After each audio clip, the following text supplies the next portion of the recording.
الرحیم نحمدہ و نصلی علی رسول الکریم۔ عزیز دوستو، بھائیو، بزرگو، السلام علیکم ورحمۃ اللہ وبرکاتہ۔ جب اللہ کے خلیل حضرت ابراہیم علیہ السلام نے اللہ کی بارگاہ میں عرض کی کہ پروردگار عالم مجھے دکھا تو مردے کیسے زندہ کرے گا، تو اللہ رب العزت نے حضرت ابراہیم علیہ السلام کی اس خواہش پر 4 پرندوں کو پکڑ کر ذبح کرنے کا حکم دیا، پھر ان کے گوشت خلط ملط کروا کے 4 علیحدہ علیحدہ پہاڑیوں پر رکھنے کا حکم دیا۔ سورۃ البقرہ کی آیت نمبر 260 میں اس واقعے کو اللہ رب العزت نے یوں ذکر کیا، وَإِذْ قَالَ إِبْرَاهِيمُ رَبِّ أَرِنِي كَيْفَ تُحْيِي الْمَوْتَى، کہ جب ابراہیم نے اپنے رب کی بارگاہ میں عرض کی، پروردگار عالم تو کیوں کر زندہ کرے گا مردوں کو،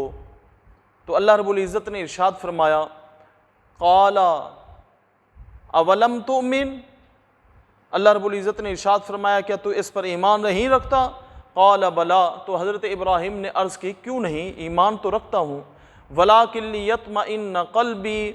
لیکن میں چاہتا ہوں میرے دل کو قرار آ جائے، یعنی یہ خواہش اس لیے تھی کہ آنکھوں سے دیکھوں مردوں کو زندہ ہوتے تو میرے دل کو قرار آ جائے۔ تو اللہ رب العزت نے ارشاد فرمایا، قال فخذ 4 من الطیر، اے ابراہیم 4 پرندوں کو پکڑ، فَصُرْهُنَّ إِلَيْكَ، پھر ان پرندوں کو مانوس کر لے، ثُمَّ اجْعَلْ عَلَى كُلِّ جَبَلٍ مِّنْهُنَّ جُزْءًا ثُمَّ ادْعُهُنَّ يَأْتِينَكَ سَعْيًا، پھر ان کو ذبح کر کے ان کے گوشت کو خلط ملط کر دے، ان کا خون آپس میں مل جائے، ان کی رگیں مل جائیں، ان کے گوشت مل جائیں، ان 4 پرندوں کو خلط ملط کر دے، پھر ان کے 4 اجزاء بنا۔ پھر کیا کروں پروردگار عالم؟ ثم اجعل علی کل جبل منہن جزءا، ان اجزاء میں سے ہر جز کو ہر پہاڑی پہ رکھ دے، یعنی 4 پہاڑیوں پر ان 4 پرندوں کے خلط ملط شدہ گوشت کو 4 حصے بنا کے 4 پہاڑیوں پر رکھ دے۔ ثم ادعوہن یأتینک سعیا، پھر بلا ان کو، وہ اپنے پاؤں سے چلتے ہوئے دوڑ کر تیری بارگاہ میں آئیں۔ وَاعْلَمْ أَنَّ اللَّهَ عَزِيزٌ حَكِيمٌ، جان لے کہ بے شک اللہ غالب اور حکمت والا ہے۔ حضرات اکرامی، بات یہ ہے، یہ قرآن مجید کا واقعہ ہے، آپ کبھی تنہائی میں بیٹھیں اور قرآن پاک اٹھائیں، سورۃ البقرہ 3 پارہ اور اس کی سورۃ البقرہ کی آیت نمبر 260 کھول کے دیکھیں اور کسی تفسیر کو دیکھ لیں، اور زیادہ ضخیم تفسیر نہ دیکھیں تو ترجمہ کنز الایمان پر تفسیر خزائن العرفان کو آپ پڑھ لیں، آپ کا ایمان تازہ ہو جائے گا۔ اب بڑا عجیب و غریب واقعہ ہے، 4 پرندے، وہ 4 پرندے کون سے ہیں؟ علماء کرام فرماتے ہیں کہ مور، گدھ، کوا اور مرغ۔ پھر سن لیں، مور، گدھ، کوا اور مرغ، یہ 4 پرندے تھے، ان کو حضرت ابراہیم نے ذبح کیا۔ ذبح کر کے ایک روایت میں آتا ہے کہ سر اپنے پاس رکھے اور باقی گوشت خلط ملط کر دیا، اور وہ جو قرآن مجید میں ہے نا فَصُرْهُنَّ إِلَيْكَ، پھر انہیں مانوس کر لے، وہ اس لیے تھا کہ گوشت تو سارے مل گئے، اب ان کو 4 پہاڑیوں پہ رکھا جا رہا ہے، پھر جب بلایا جائے گا وہ دوڑتے ہوئے جب آئیں گے، پتہ ہو نا وہیں پرندے ہیں، کوئی اور تو نہیں ہے، مور وہیں ہے، ہاں جی، گدھ وہیں ہے، کوا وہیں ہے، مرغ وہیں ہے، کوئی پرندے بدل کے تو نہیں آ گئے، مانوس ہوں گے تو پتہ چل جائے گا کہ وہیں پرندے آ رہے ہیں، کوئی اور نہیں آ رہے۔ اور ایک روایت میں یہ بھی آتا ہے کہ ان کے 4 سر اپنے پاس رکھے، کہ مور کا جو پچھلا دھڑ تھا وہ مور کے سر کو آ کے ملا، گدھ کا گدھ کو ملا، کوے کا کوے کو ملا، اور مرغ کا مرغ کو ملا۔ اب یہ بڑا عجیب و غریب واقعہ ہے، اس واقعے کو اللہ رب العزت نے، یہ حضرت ابراہیم کی زندگی کا ایک واقعہ ہے جس کو اللہ رب العزت نے قرآن مجید میں ذکر کیا ہے۔ قرآن مجید میں ذکر کرنے کا مقصد کیا ہے؟ دیکھیں، اللہ رب العزت نے قرآن مجید میں ویسے تو کم و بیش 1,24,000 پیغمبر ہیں، سب کے احوال تھوڑی ذکر کیے ہیں، پھر جن انبیاء کا ذکر اللہ نے قرآن میں کیا ان کے زندگی کے سارے واقعات تو نہیں لکھے، وہ لکھے ہیں جو ہمارے لیے عبرت و نصیحت بن سکتے ہیں۔ اب اس میں فلسفہ کیا ہے، اس میں حکمتیں کیا ہیں؟ یہ جو واقعہ اللہ رب العزت نے 4 پرندوں کے زندہ ہونے کا قرآن مجید میں سورۃ البقرہ کی آیت نمبر 260 میں ذکر کیا، اس میں حکمت کیا ہے؟ تو پہلے نمبر پہ میں عرض کر دوں، پہلی حکمت اس میں یہ ہے کہ اللہ رب العزت نے حضرت ابراہیم کا یہ سوال ایک درجے سے دوسرے درجے کی طرف ترقی پانے کے لیے تھا۔ جب اللہ رب العزت نے ارشاد فرمایا، اے ابراہیم کہ تجھے یقین نہیں ہے؟ حضرت ابراہیم نے کہا یقین تو ہے لیکن دل کو قرار آ جائے۔ مطلب یہ ہے کہ اصل میں ریزن یہ بنی تھی کہ جب نمرود کے ساتھ یہ مناظرہ ہوا تھا حضرت ابراہیم کا، اور اس میں آپ نے یہ دلیل تھی میرا رب وہ ہے جو زندہ بھی کرتا ہے موت بھی دیتا ہے، تو اس میں پھر اللہ رب العزت نے آپ کو مستجاب الدعوات بنایا تھا حضرت ابراہیم کو، تو آپ کے دل میں خیال آیا میں رب کی بارگاہ میں دعا تو کروں، میرا رب مجھے آنکھوں سے دکھائے تو صحیح۔ دیکھیں علم کے ہیں 3 درجے، علم الیقین، عین الیقین، حق الیقین۔ علم الیقین اس کی مثال میں آپ کو دے دوں، آگ جلاتی ہے یہ یقینی علم ہے۔ عین الیقین کسی کو جلتے ہوئے دیکھ لیں، کسی نے ہاتھ ڈالا دیکھ لیا کہ ہاتھ جل گیا ہے اس کا، تو کسی کو جلتے ہوئے دیکھیں تو یہ ہو جائے گا عین الیقین، ہم نے آنکھوں سے مشاہدہ کیا ہے۔ اس کے بعد ہے حق الیقین، کہ اگر کوئی بندہ ہاتھ اندر ڈال دیتا ہے، جب اس کا ہاتھ جلے گا تو اس کو یقین آ جائے گا واقعی ہاتھ جل گیا، بھی واقعی آگ جلاتی ہے۔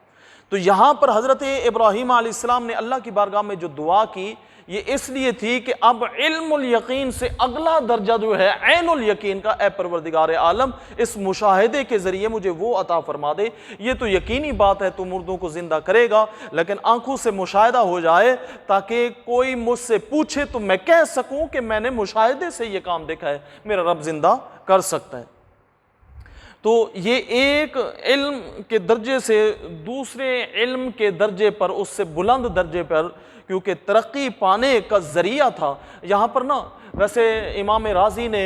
اس واقعے کی جو حضرت ابراہیم نے یہ التجا کی 17 وجوہات بیان کی ہیں، لیکن ان میں سے چند ایک میں عرض کر دوں۔ ایک تو یہی ہے امام فخر الدین رازی نے جو ذکر کیا، امام نووی نے کہا ویسے تو بہت سی ہیں، ان میں سے چند ایک جو معروف ہیں انہوں نے بھی ذکر کیا ہے، وہ یہ ہیں، ایک تو یہ ہے علم الیقین سے عین الیقین کا حضرت ابراہیم کو اس واقعے کے ذریعے درجہ ملا۔ دوسرا یہ ہے کہ علم الیقین ہوتا ہے، عین الیقین جو ہے وہ مشاہدے کے ذریعے علم جو حاصل ہوتا ہے وہ ہوتا ہے، وہ ضروری ہوتا ہے۔ جو علم الیقین ہوتا ہے اس میں احتمال ہے، ٹھیک ہے، اس میں احتمال ہوتا ہے کہ یہ واقعہ ایک عام انسان ہے اس کے لیے بھی یہ پتہ نہیں سچ ہے یا نہیں ہے، لیکن جب عین الیقین ہو جائے تو وہ مشاہدے سے ہوا ہے، وہ ضروری ہے، اس میں غلط ہونے کا ذرہ برابر بھی احتمال نہیں ہوتا، ٹھیک ہے۔ پھر یہ ہے کہ حضرت ابراہیم نے جو ہے نا جب وہ نظارہ کیا اپنا، وہ نمرود کے سامنے دعویٰ کیا تھا میرا رب وہ ہے جو زندہ بھی کرتا ہے اور موت بھی دیتا ہے، تو اس کا وقت بھی تھا، اللہ کی بارگاہ میں دعا کی کہ مجھے یہ مشاہدہ بھی کروا دے۔ دوسرا جب اللہ رب العزت نے آپ کو مستجاب الدعوات بنایا تو آپ نے اللہ کی بارگاہ میں پھر عرض بھی کی، دیکھوں اللہ نے مجھے کس انداز میں کس مقام پر مستجاب الدعوات کا درجہ دیا ہے، میں وہ بھی تو دیکھوں۔ اچھا یہ باتیں ہیں علماء کرام نے یہاں ذکر کی ہیں، تو بہرحال یہ تو یقینی بات ہے کہ اس کے ذریعے حضرت ابراہیم علیہ السلام کو علم الیقین سے عین الیقین کا درجہ حاصل ہوا۔ لیکن یہاں ایک اور حکمت کی بات میں عرض کروں جو علماء کرام نے ذکر کی ہے، وہ یہ ہے اللہ رب العزت نے پرندے کیوں منتخب کیے؟ دکھانا تو تھا کہ مردہ زندہ میں کر سکتا ہوں، ٹھیک ہے، پرندے کیوں منتخب کیے اللہ رب العزت نے؟ یہاں حشرات الارض بھی ہیں، حیوانات بھی ہیں، ٹھیک ہے، کوئی 4 جانور اللہ رب العزت حکم دے دیتا کہ ان 4 جانور کو پکڑ لو اور ذبح کر لو، 4 پرندوں کا کیوں حکم دیا؟ تو اس میں بھی علماء کرام نے حکمت بیان کی ہے، سنیں اور ایمان کو تازہ کریں۔ کیونکہ علماء کرام فرماتے ہیں پرندے فضا میں اڑتے ہیں، بلندی پر جاتے ہیں، تو اللہ رب العزت نے پرندوں کا انتخاب کیا کہ معجزہ بھی حضرت ابراہیم کا اس انداز میں ہو جائے جو حضرت ابراہیم علیہ السلام کا مقام و مرتبہ ہے اس کے مطابق۔ اور اس واقعے کے بعد کیونکہ حضرت ابراہیم علیہ السلام کے درجات میں بلندی ہونی تھی، عین الیقین کے درجے پہ آپ پہنچے، اس واقعے میں اس مردوں کو زندہ ہونے کی صورت میں آپ علم الیقین سے عین الیقین کے درجے پہ پہنچے، تو اس لیے معجزہ بھی آپ کی شایان شان دکھایا گیا کہ پرندے نہیں، وہ نیچے چلتے ہیں، اپنا جانور نیچے چلتے ہیں اور پرندے جو ہیں فضا میں اڑتے ہیں، تو معجزہ بھی اس انداز کا ہو، ٹھیک ہے، جس میں آپ کی عالی مرتبت ہونا ظاہر ہو جائے، آپ کا عالی مرتبت ہونا ظاہر ہو جائے۔ اچھا یہاں پر نا ایک اور بات بھی علماء کرام نے ذکر کی ہے، آپ ایمان تازہ کریں کہ اللہ رب العزت نے آپ کی تو خواہش تھی کوئی ایک مردہ زندہ ہو جاتا تو خواہش پوری ہو جاتی، ایک کی بجائے 4، اس میں کیا حکمت ہے؟ تو علماء کرام فرماتے ہیں اللہ رب العزت نے یہ اس لیے 4 کا حکم دیا کہ اے میرے خلیل، تو نے اپنی عبدیت کی بنیاد پر، بندہ ہونے کی بنیاد پر ایک کی خواہش کی کہ مردہ زندہ ہوتا دکھا دے، لیکن میں اپنی ربوبیت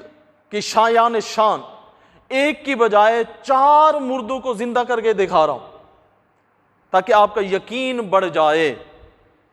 اور دوسرا یہ ہے، اس میں ایک حکمت علماء نے یہ بھی بیان کی کہ حیوانات جو ہیں عناصر اربع سے بنے ہیں، آگ، پانی، ہوا، مٹی سے، وہ بھی 4 اور پرندے بھی 4، یہ بھی حکمت علماء کرام نے بیان کی۔ پھر ان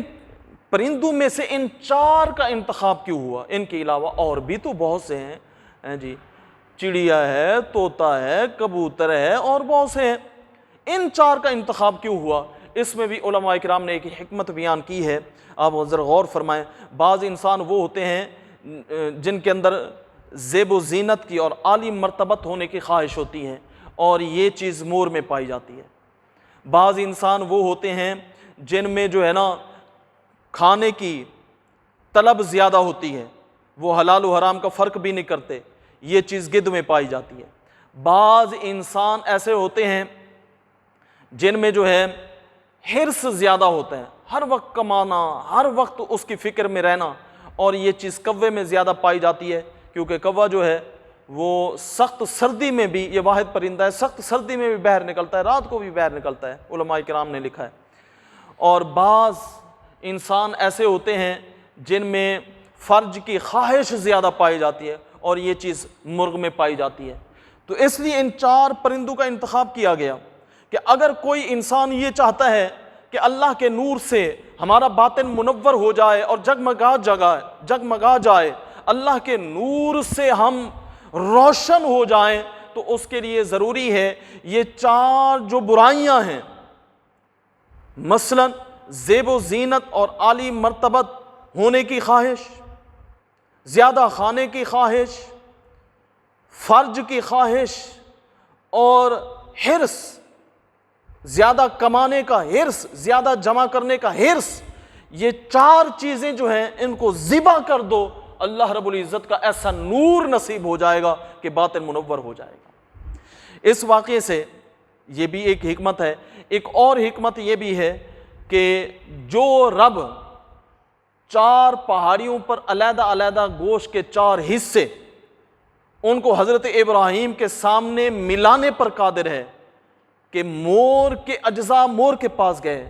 گدھ کے گدھ کے پاس گئے، کوے کے کوے کے پاس گئے، مرغ کے پاس گئے، اور حضرت ابراہیم نے اپنی آنکھوں کے سامنے 4 پرندوں کو جڑتے دیکھا، اور وہ چل کے دوڑتے ہوئے حضرت ابراہیم کی بارگاہ میں آئے۔ جو رب ان 4 پرندوں کو زندہ کرنے پر قادر ہے، قیامت کے دن اپنی ساری مخلوق کو قبروں سے اٹھا کے ان کے سارے اجزاء جمع کر کے ان کے جسموں میں روح کو دوبارہ ڈال کے میدان محشر میں جمع کرنے پر بھی قادر ہے۔ اچھا جی، ایک اور حکمت بھی سنیں، ذرا غور فرمانا ہے کہ حضرت ابراہیم علیہ السلام نے 4 جو وہ اجزاء رکھے، مردہ پرندوں کے خلط ملط کر کے 4 پہاڑیوں پر، وہ زندہ تھے یا مردہ؟ مردہ تھے نا۔ تو مردہ جو تھے، ان مردہ اجزاء کو اللہ نے حکم دیا کہ بلاؤ۔ اس کا مطلب یہ نکلا، اس بات کو غور سے سنیں، اس کا مطلب یہ نکلا کہ مطلقاً مردہ چیز کو بلانا یہ خدا کے ساتھ شرک نہیں ہے۔ شرک کسی بھی انداز میں ہو، وہ چاہے جانوروں کے ساتھ ہو، جو چیز شرک ہے نا، اگر انسانوں کو خدا کے ساتھ ملائیں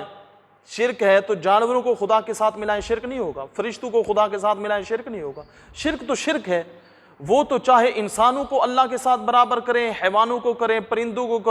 کریں، جنات کو کریں یا فرشتوں کو کریں، شرک تو شرک ہے۔ اگر مطلقاً مردوں کو بلانا شرک ہے، تو اللہ رب العزت نے کیا حضرت ابراہیم کو شرک کی تعلیم دی کہ مردہ 4 پرندے 4 پہاڑوں پہ رکھ کے پھر اللہ نے فرمایا کہ ان مردوں کو بلاؤ۔ تو پتہ یہ لگا مطلقاً کسی مرے ہوئے کو بلانا یہ شرک نہیں ہے، جب تک کہ نیت یہ نہ ہو کہ یہ مرنے والا بھی زندہ ہونے میں اللہ کا محتاج نہیں ہے اور اللہ کے برابر ہے، اس پر موت کسی صورت میں واقع نہیں ہو سکتی، یہ ہے ہی زندہ، یہ مرا بھی نہیں ہے، ٹھیک ہے، ایک لمحے کے لیے بھی اس پر موت نہیں آئی، تو یہ شرک ہے۔ ہمارا تو یہ عقیدہ ہے، اللہ رب العزت نے اپنے پیارے حبیب علیہ السلام پر بھی موت کو لازم قرار دیا، موت ایک لمحے کے لیے آئی تاکہ فرق ہو جائے، خالق وہ ہے جس پر موت کسی صورت میں آ نہیں سکتی، وہ حی ہے، وہ ابدی ہے، وہ ازلی ہے، اور مخلوق وہ ہے جس پر موت آئے گی، چاہے جناب محمد مصطفیٰ بھی ہیں، وہ بھی خلق ہیں، خالق نہیں، کیونکہ ان پر بھی موت آئی۔ اچھا، مردوں کو مطلقاً بلانا شرک نہیں۔ اور ایک آخری بات میں عرض کر دوں، 4 پہاڑیاں علیحدہ علیحدہ ان پر اجزاء رکھے ہیں۔ اب پہاڑیاں ایسے تو نہیں ہیں کہ ایسے ملی ہوئی ہیں 2 صفوں کے درمیان، 2 صفوں کے درمیان، یا یہاں سے لے کر یہ 4 صفوں کا حال ہے، ایک پہاڑی ادھر ہے، ایک ادھر ہے، ایک ادھر ہے، ایک ادھر ہے، میری آنکھوں کے سامنے 4 پہاڑیاں، میں 4 کو بلا رہا ہوں تو سارے میرے سامنے حاضر ہیں۔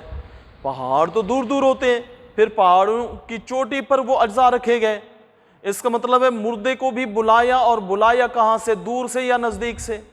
تو حضرت ابراہیم علیہ السلام نے دور سے بلایا، تو مطلب یہ نکلا کہ دور سے کسی کو ندا دینا یہ بھی شرک نہیں ہے۔ اگر پرندوں کو دور سے بلائیں، اور اس کی تلقین، اس کی تعلیم بھی اللہ خود قرآن میں دے، ثم ادعوہن یأتینک سعیا،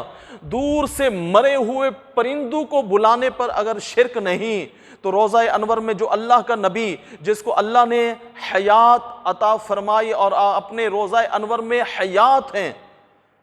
ان کو اگر ہم دور سے بلاتے ہیں تو یہ بھی شرک نہیں، جب تک کہ یہ نیت نہ ہو۔ اگر کسی کی نیت یہ ہے کہ وہ سننے میں رب کا محتاج نہیں ہے تو یہ شرک ہے۔ اگر نیت یہ ہے کہ سننے میں رب کا محتاج ہے، اگر رب کا اذن ہے، تو حضرت ابراہیم کے بلانے پر جس طرح وہ پرندے آواز سن کے ان کے اجزاء ایک دوسرے کے ساتھ اپنے قالب میں آئے، اپنے جسموں کے ساتھ ملے، آواز سن کے دوڑ کے حضرت ابراہیم کی بارگاہ میں آ سکتے ہیں، تو اسی طرح آقائے دو جہاں کو جب کوئی غریب امتی، کوئی محبت والا امتی دور سے بلائے تو حضور اپنے روضہ انور میں رہتے ہوئے غلام کو دیکھ بھی سکتے ہیں، اور اس سوال کا جواب بھی عطا فرما سکتے ہیں، اس کی طلب کو پورا بھی کر سکتے ہیں، لیکن یہ اس وقت جب اللہ کا اذن ہوگا، جب اللہ کی عطا ہوگی۔ تو یہ حضرت ابراہیم علیہ السلام کی زندگی کا ایک انتہائی خوبصورت واقعہ ہے، اس کے کئی پہلو ہیں، اس میں کئی حکمتیں ہیں، کئی راز ہیں، جن میں سے چند ایک میں نے ذکر کیے ہیں۔ اللہ رب العزت ہم سب کو، تمام انبیاء کرام کا ادب و احترام، ان کی عقیدت و محبت نصیب کرے، اور اللہ رب العزت نے جو ان کے واقعات قرآن مجید میں ذکر کیے ہیں، ان سے جو عبرت و نصیحت ہمارے لیے ہے، ان تک پہنچنے کی اللہ رب العزت ہم سب کو ذہنی صلاحیت نصیب فرمائے، اور صحیح عقیدہ رکھنے کی توفیق عطا فرمائے۔ وما علینا